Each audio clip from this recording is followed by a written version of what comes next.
Maksiat itu, ya, kata Imam Ghazali, maksiat itu semuanya adalah tercela, tapi tingkatannya, ya kan, itu berbeda-beda. Contohnya begini, orang yang mencuri, mohon maaf, orang yang mencuri emas atau mencuri uang dari toko, contohnya toko emas, itu memang dosa. Tetapi kalau orang yang mencuri uang dari panti asuhan, itu dosanya lebih gede, lebih besar.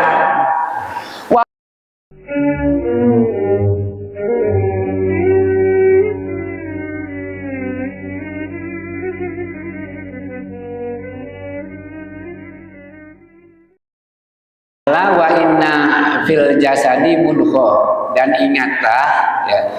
ingatlah bahwa di dalam tubuh, ya, ada segumpal daging. Iza salahat salahal jasadukul. Jika daging itu baik, maka seluruh tubuh akan baik. Wa iza fasadal jasadukul. Jika daging itu, segumpal daging itu rusak, maka seluruh anggota tubuh juga rusak. Ala wahya qalbu. Segumpal daging itu adalah hati. Ma'asyiral muslimin rahimakumullah, hadis ini diriwayatkan oleh Bukhari dan Muslim. Kita jelaskan bahwa yang pertama di sini, sesuatu yang haram itu jelas, ya.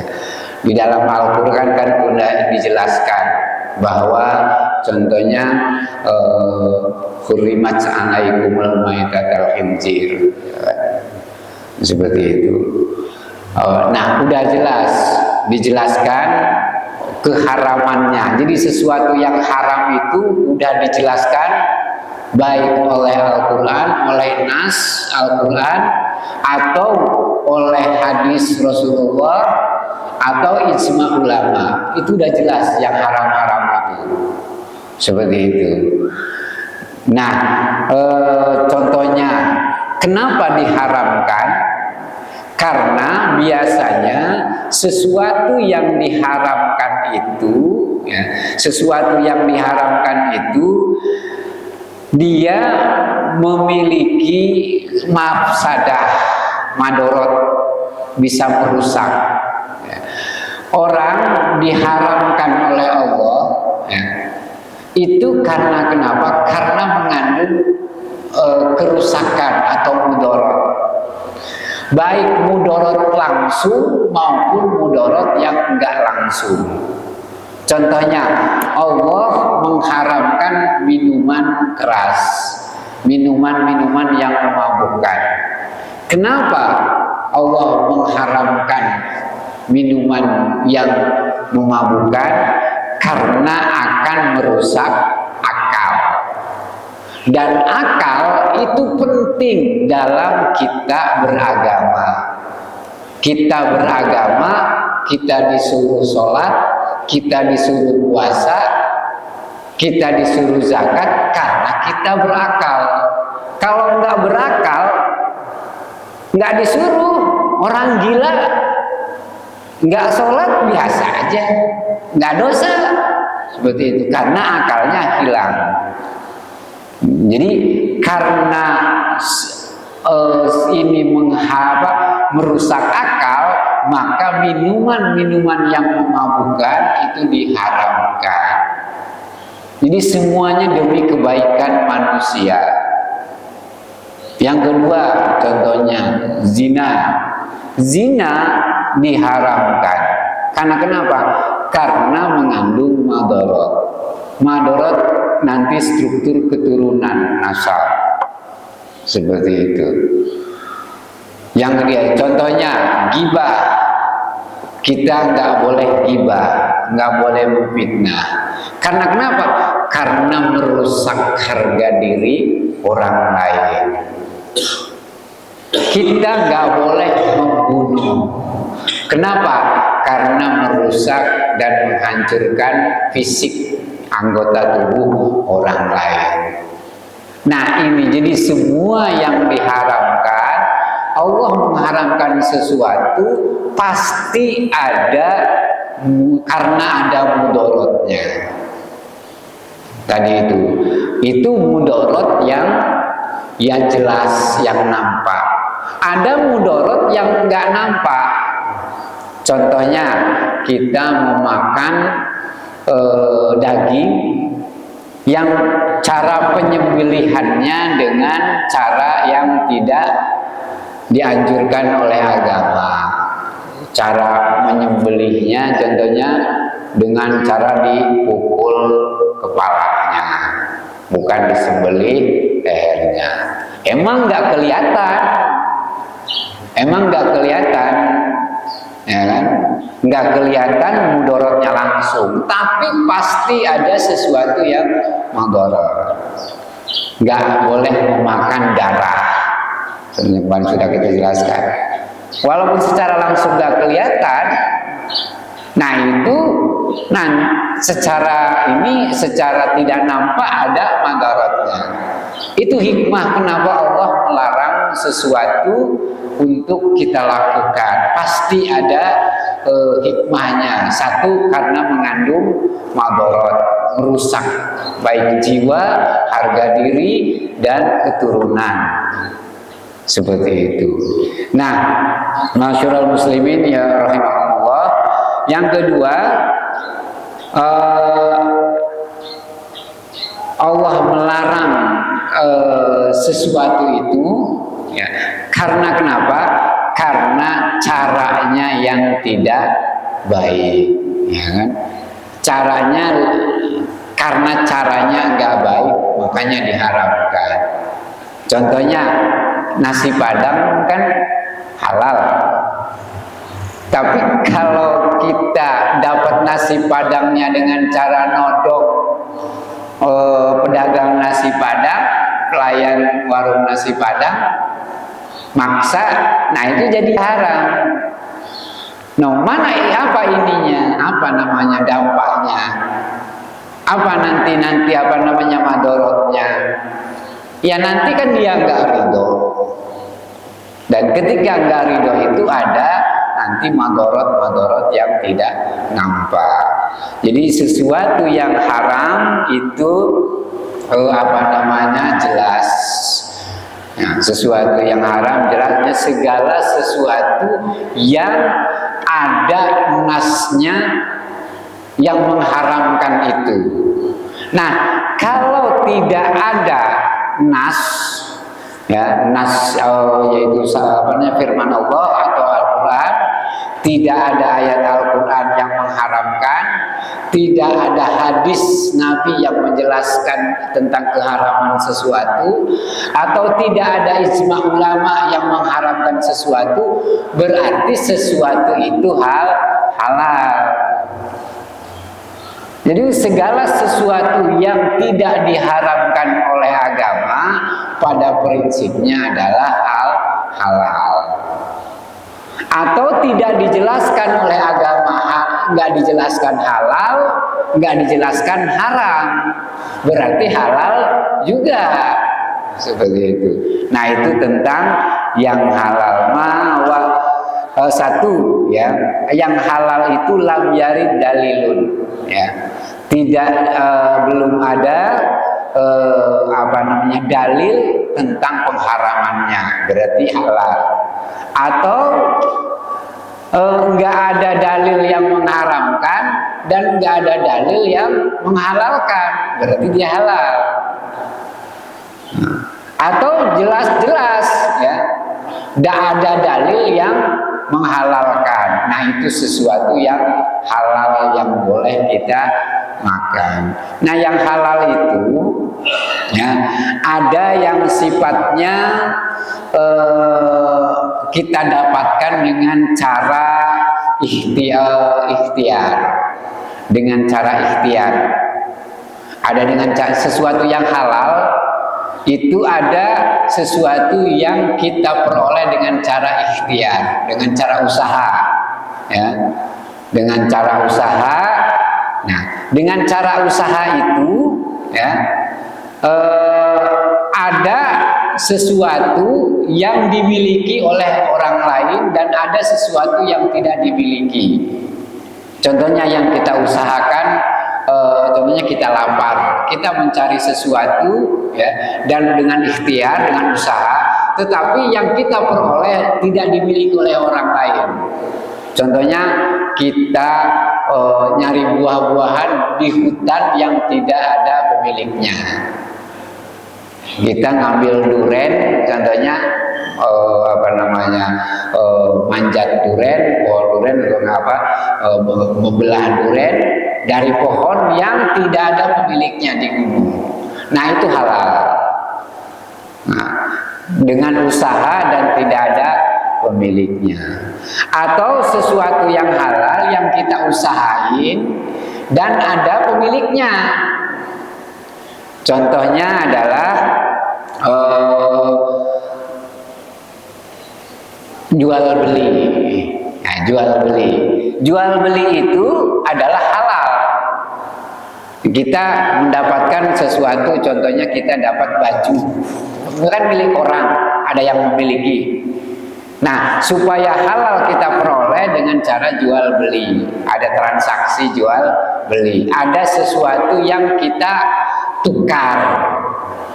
Kita untuk mendapatkan baju biar halal, tukar dengan uang. Nah, ada lagi yang tanpa tukar menukar dan dari orang lain, barang dari orang lain terus kita peroleh tanpa ada yang sesuatu yang kita tukar. Contohnya orang bersodakoh kepada kita, kan milik orang jadi milik kita, ya kan? Dan nggak ada jual beli dan nggak ada tukar menukar. Orang ngasih hadiah, contohnya orang ngasih hadiah, nah itu kan milik orang pindah ke kita, ya, dan tidak ada sesuatu yang kita tukar, dan itu nanti halal. Nah, karena dia bentuknya hadiah atau sodako. Nah, jadi sesuatu yang halal itu adalah sesuatu yang tidak ada nasnya yang jelas yang menghalalkan atau yang mengharamkan. Contohnya kopi, ya. Kopi itu nggak ada dalil yang mengharamkan kopi, tapi nggak ada juga yang menghalalkan, ya, kopi, sama seperti itu. Atau rokok, rokok tidak ada yang mengharamkan rokok. Tidak ada ajaran dalam baik nas, baik hadis. Kalau ijma ulama ikhtilaf, kalau ada yang mengharamkan karena mengandung madorot, yang mengharamkan, yang memakruhkan karena ada madorot. Ada yang tidak memakruhkan. Karena kenapa? Karena alasannya resistensi, ya, resistensi dan imunitas orang itu kan beda-beda. Mungkin bagi orang yang lemah imunitasnya, rokok haram karena daya tahan tubuhnya lemah, sehingga kalau rokok bengek. Nah, itu berarti bagi dia makruh, bahkan haram karena merusak. Tapi kalau yang fisiknya keker, yang kalau merokok biasa aja nggak ngaruh, bahkan dia tambah semangat mikirnya, maculnya tambah semangat karena dikasih sampurna mil contohnya atau sampurna kretek, tambah semangat. Nah, itu nggak masalah. Karena kenapa?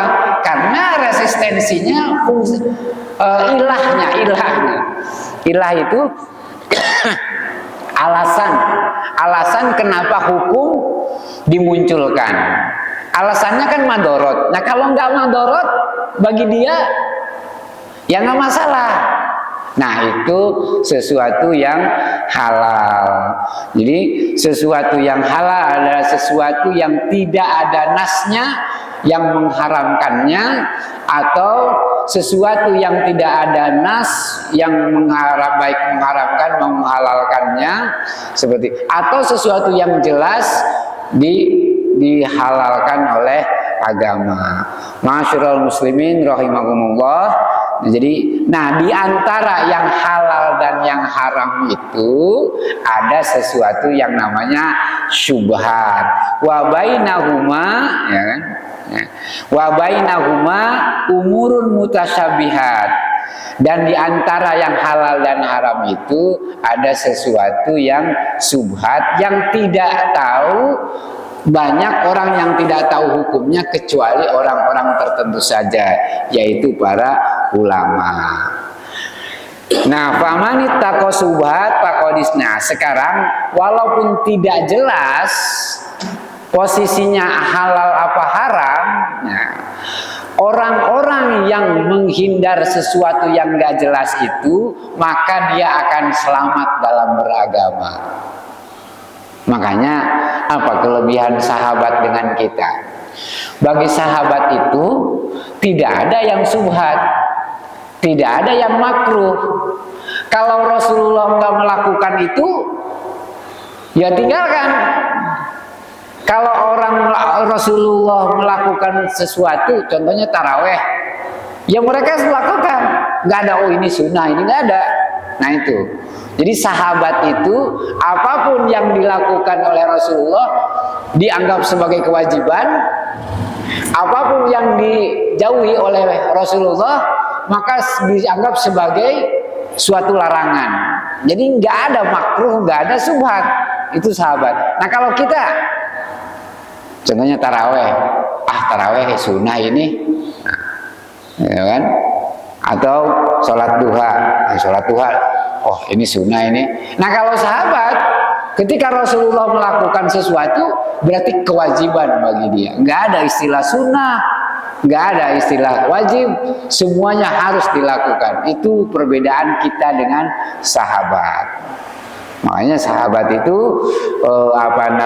kedudukannya ya lebih tinggi daripada aulia, bahkan dari para ulama. Ma'asyiral muslimin rahimakumullah, orang yang menjauhi hal-hal yang subhat maka dia akan selamat dalam beragama, dan juga dia akan menjaga harga dirinya dari celaan manusia. Orang yang lama-lama biasa dengan sesuatu yang subhat, lama-lama akan terjerumus kepada sesuatu yang haram. Dan sesuatu yang haram itu ada tingkatan. Imam Ghazali mengatakan bahwa segala sesuatu yang haram itu semuanya menjijikan. Dan tingkat menjijikannya itu berbeda-beda. Maksiat itu, kata Imam Ghazali, maksiat itu semuanya adalah tercela. Tapi tingkatannya, itu berbeda-beda. Contohnya begini, orang yang mencuri, orang yang mencuri emas atau mencuri uang dari toko, contohnya toko emas, itu memang dosa. Tetapi kalau orang yang mencuri uang dari panti asuhan, itu dosanya lebih gede, lebih besar, walaupun sama-sama kedudukannya mencuri. Jadi tingkat kekejiannya, tingkat kekotorannya itu berbeda-beda. Mohon maaf, contohnya korupsi, contohnya korupsi. Korupsi, kalau korupsinya di pabrik baja, di pabrik contohnya, itu dosa, memang dosa besar. Tapi kalau korupsi, mohon maaf, di masjid, itu dosanya lebih besar. Mencuri sandal, Mencuri sandal, gosok. Kalau mencuri sandal di tempat mismabar, habis mabar apa namanya? Habis mabar Piala Dunia, ada sandal bagus kita ambil, itu dosa. Tapi kalau habis sholat Jumat, habis sholat kita ngambil sandal orang, itu dosanya lebih besar. Jadi ada tingkatan-tingkatannya. Semua dosa ada tingkat-tingkatannya, itu Al-Ghazali. Makanya kita kalau berdosa ya milih-milih. Kalau mau berdosa, nauzubillah, kalau mau berdosa milih-milih. Hati-hati. Dan kita harus hati-hati. Dan belum tentu kan, saya kan sedikit mencurinya. Ya kalau mencurinya yang dicuri harta anak yatim, walaupun sedikit, itu dosanya lebih besar daripada mencuri, nauzubillah, walaupun sama-sama dosa, punya orang yang ahli maksiat contohnya, kan beda. Nah itu, jadi tingkatan haram yaitu adalah sesuai dengan objek di mana kita melakukan dosa atau objek yang dizolimi, yang kita zolim, seperti itu. Masyarul muslimin rahimakumullah. Nah itu tentang yang subhat. Dan kullu ra'in khaulal khima yushiku ayarta, sebagaimana ya karoi, sebagaimana penggembala ya. Penggembala itu menggembalakan gembalaannya di dekat pagar perbatasan, ya kan? Nah, sehingga kelamaan si binatangnya itu, si piaraannya, kalau terlalu dekat dengan pagar, dia akan melintas atau nyebrang ke pagar orang dan mengambil pepohonan atau merusak tanaman-tanaman di seberang pagar. Begitu juga negara. Ala wa inna fil jasadi mudghah, dan ingatlah bahwa di dalam hati itu ada daging, ya. Ada daging. Jika daging itu baik, ya, maka seluruh anggota tubuh baik. Jika daging itu rusak, maka seluruh tubuh rusak. Nah, ini perumpamaan. Bukan daging secara fisik, ya kan? Bukan daging secara hati, secara fisik, tapi hati nurani. Kalau orang hatinya baik, ya kan? Hatinya baik, hatinya ikhlas, hatinya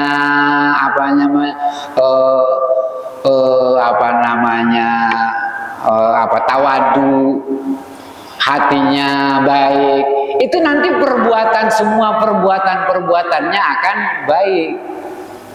Nah, kalau hatinya baik, maka seluruh perbuatannya baik. Tapi kalau hatinya rusak, nah nanti semuanya akan rusak.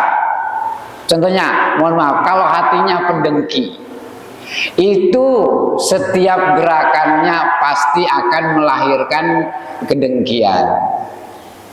Jadi itu yang menentukan seseorang itu adalah hati. Dan kalau hatinya baik, maka seluruh perbuatannya juga akan baik. Kalau hatinya buruk, nah maka semua perbuatannya akan buruk. Contohnya begini, kalau hati kita tenang, hati kita baik, maka sholat pun akan khusyuk. Kalau hati kita gelisah, hati kita penuh kebencian, sholatnya juga nggak khusyuk. Kalau hati kita pendengki, pembenci, ya kan, itu nanti ketika berinteraksi pun, ketika kita ngobrol dengan orang lain, itu juga akan berdampak, akan kelihatan nggak baiknya. Nah, hadis ini diriwayatkan oleh Bukhari dan muslim. Masyarul muslimin, itu saja ya penjelasan kita hari ini tentang hadis yang ke-6 ini dari Nu'man bin Bashir. Nah, saya ulangi, saya baca sebagai pengingat. Sami'tu Rasulullah sallallahu alaihi wasallam yaqul, innal halala bayinun. Sesungguhnya sesuatu yang halal itu jelas. Wa innal harama bayinun, dan sesuatu yang haram itu jelas. Wa bainahuma umurun mutasyabihat la ya'lamuhunna katsirun minan nas. Dan di antara yang halal dan yang haram itu ada sesuatu yang syubhat, yang tidak diketahui hukumnya oleh banyak orang, ya.